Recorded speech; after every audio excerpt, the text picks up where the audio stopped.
a plusieurs choses qui vont rendre la lutte contre la flavescence dorée difficile. Premièrement, on a très peu de possibilités pour impacter le phytoplasme responsable de la maladie, uniquement les traitements à l'eau chaude en pépinière, mais une fois à la parcelle, on peut agir uniquement sur le vecteur, donc la cicadelle Scaphoideus titanus, par les traitements obligatoires, ou sur le réservoir, donc le réservoir, les plants qui sont infectés à la parcelle. L'inconvénient étant que ces plants, ils ne vont pas forcément présenter les symptômes de la maladie immédiatement après leur infection. Ça peut prendre jusqu'à une dizaine d'années.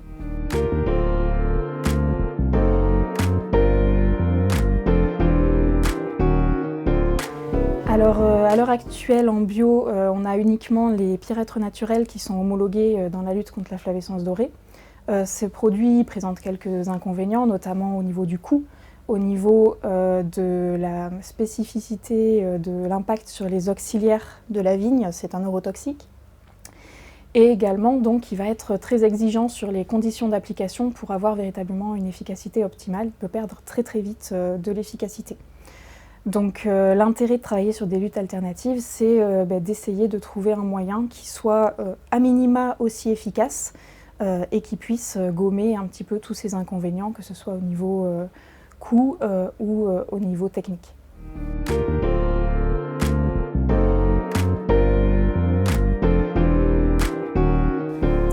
Alors actuellement, la lutte contre la flavescence dorée, elle passe donc par des traitements obligatoires, jusqu'à 3 traitements obligatoires au pyrètre naturel en bio. Et donc ces nombres de traitements obligatoires, ils sont déterminés par commune en fonction du nombre de ceps contaminés qui ont été relevés l'année précédente. Seulement, au niveau d'une commune, on ne va pas avoir une pression en larves qui va être homogène partout. On peut très bien avoir des parcelles où effectivement on aura besoin de 2 à 3 traitements, mais on peut avoir des parcelles où il n'y a déjà dès le début pas de pression du tout, pas de présence de larves.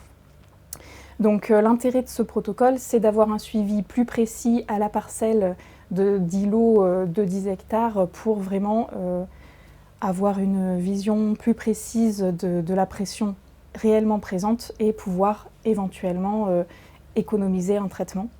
Donc ça a un intérêt à la fois économique pour le viticulteur et également au niveau environnemental, santé, en réduisant l'usage des phytosanitaires.